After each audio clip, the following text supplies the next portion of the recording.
akhirnya nama klub yang dikaitkan dengan Lukman Hakim sudah muncul di sosial media.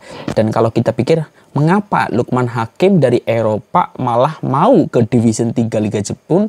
Ada fakta menarik soal klub yang digosipkan dengan Lukman Hakim. Selanjutnya soal Nakso Insa yang mempunyai pandangan tersendiri terkait Korea Selatan yang akan jadi lawan skuad Harimau Malaya di Piala Asia. Ditambah kekuatan Kim Pan-gon ya jelang Piala Asia yang akan dimulai Harimau Malaya tanggal 16 Januari 2024 ya. Jadi ikuti video ini sampai akhir. Selamat datang di JJS Update. Ya, assalamualaikum warahmatullahi wabarakatuh. Selamat malam korang semua. Jumpa lagi dengan saya Jutama dari Jalan-Jalan Sepak Bola. Semoga sehat-sehat semua. Aku akan coba konsisten, kalau boleh lah tiap hari buat konten sampai selesai bulan Januari, sampai sebelum saat Piala Asia dan selesai Piala Asia ya. Kalau boleh lah konsisten terus. Amin ya. Oke. Soal Lukman Hakim, nama klub yang dikaitkan dengan Lukman Hakim sudah keluar ya.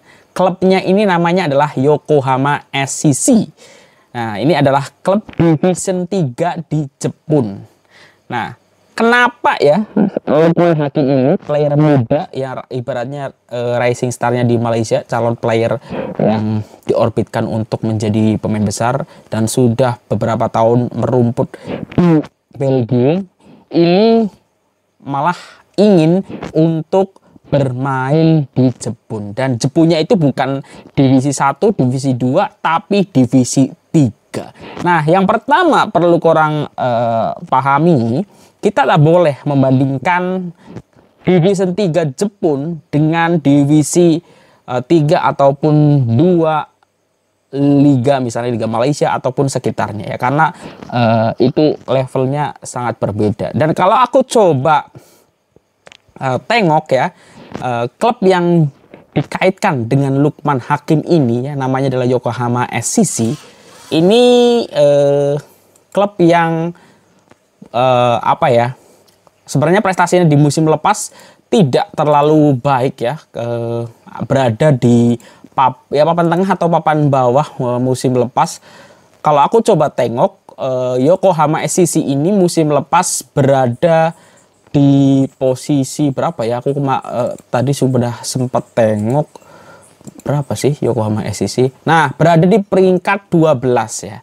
Jadi dari 38 perlawanan, Yokohama SCC ini menang 14, draw 10 dan kalah 14 ya.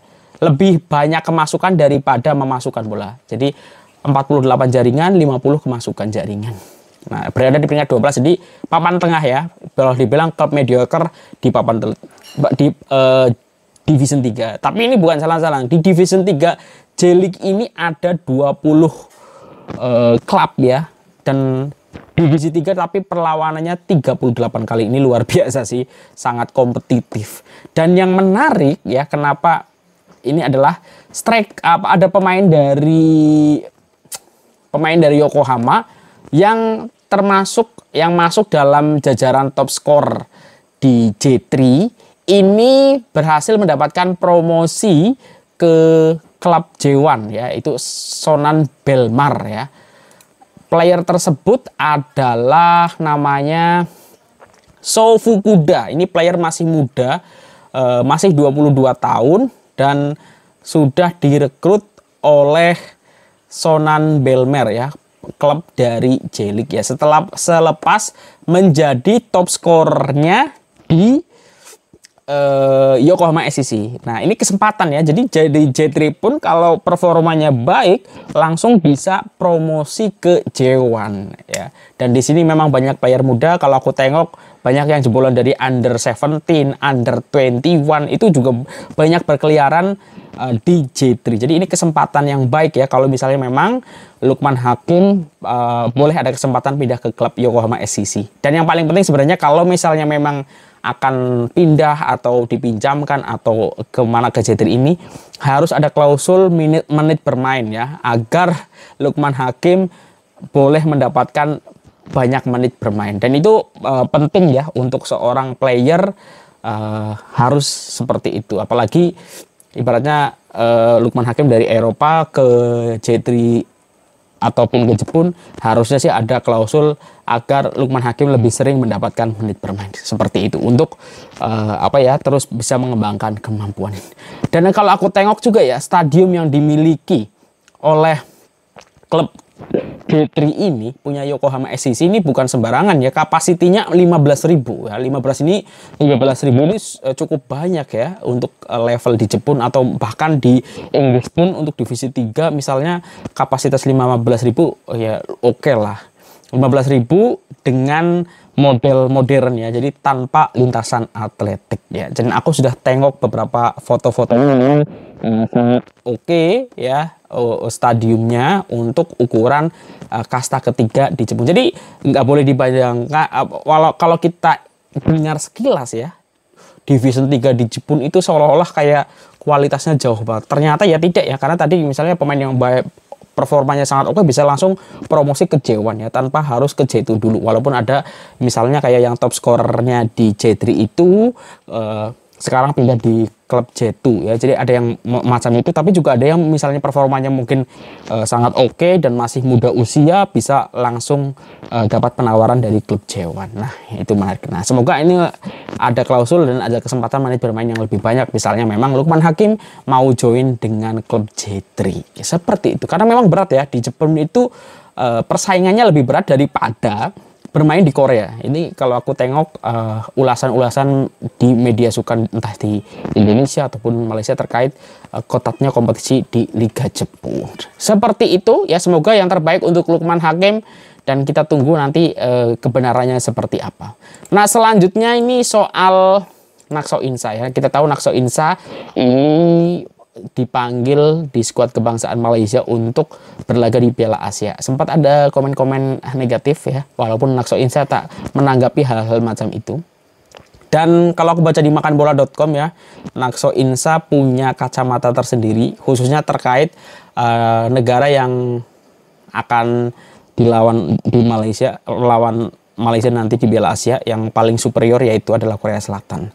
Kalau aku baca pertama, Nakso Insa merasa gembira ya karena berada dalam camp kebangsaan, dan ini dia tahu bahwa kejuaraan ini sangat penting bagi semuanya ya, dan dia harap adanya dia itu bisa boleh membantu pasukan yang lain. Walaupun kita tahu secara umur tak muda lagi, tapi secara pengalaman tak perlu diragukan lagi ya player macam Nakso Insa, karena Nakso Insa ini sudah 20 tahunan bermain sebagai pemain profesional ya. Jadi ini yang mungkin dibutuhkan sosok pengalamannya dari Kim Pan-gun, melihat sosok Nakso Insa ini di skuad Harimau Malaya. Terkait komentarnya terkait Korea Selatan, kalau aku lihat di makanbola.com ya, sudah pasti mereka merupakan pasukan yang bagus, tapi kita memiliki skuad yang ampuh. Kita ada pemain muda berbakat, jadi tak salah kalau kita sasar untuk layak ke peringkat seterusnya. Kita perlu percaya dan berusaha berikan terbaik perlawan setiap perlawanan ya. Jadi tak terlalu mengistimewakan Korea Selatan ya, tapi tak meremehkan juga. Dan Nakso Insa ini percaya pada kemampuan skuad Harimau Malaya saat ini ya, yang dia dianggap ada pemain muda yang baik dan player-player yang lain yang punya kualitas lah, dan berharap lolos ke fase berikutnya. Nah, apakah ini boleh terjadi atau tidak ya? Tapi sebelum memang melihat Korea Selatan, ada dua lawan berat yang harus dihadapi, yaitu Jordan dan Bahrain. Dan kita juga akan tengok progresnya Kim Pan-gun bersama Malaysia dengan catatan yang sangat baik di tahun 2023 ini ketika melawan Serbia ya, melawan negaranya player baru dari Johor Darul Tasim ataupun calon rekannya atau rekannya Nakso Insa di JDT. Kita tunggu saja, ini menarik ya. Nah selanjutnya ini juga beberapa ada kaitannya dengan skuad kebangsaan, di mana Presiden FAM ya percaya dengan kapasiti ataupun kualitas dari Kim Pan-gun ya. Di sini disorot bagaimana Kim Pan-gun ini bekerja 24 jam dan bersama staf teknikalnya untuk melakukan analisa. Jadi Presiden FEM ini menganggap kelebihan dari Kim Pan-gun ini dari faktor menganalisa permainan lawan, dan ya kekuatannya di situ dianggap, dan itu semoga boleh diterapkan di skuad kebangsaan dan ada antitesanya untuk mengalahkan lawan-lawannya ya, termasuk harusnya yang sudah tahu banget ya terkait bola sepak Korea ya, karena Kim Pan-gun pernah jadi dirtek di Korea Selatan ya, walaupun Korea Selatan adalah tim yang mungkin paling sulit untuk dicuri poin ya oleh Malaysia. Begitu juga misalnya Indonesia yang paling susah untuk dicuri poinnya adalah Jepun. Nah, ini menarik, apakah dengan adanya sosok Kim Pan-gun yang juga orang Korea Selatan ini akan memberikan dampak ya, ataupun mengejutkan Korea Selatan, dan Malaysia memberikan kejutan lah untuk Piala Asia ini. Kita tunggu saja nanti seperti apa. Itu dulu untuk JCS Update edisi 4 Januari 2024. Kita tunggu nanti seperti apa hasilnya. Kalau ada kesilapan aku mohon maaf, sehat-sehat semuanya.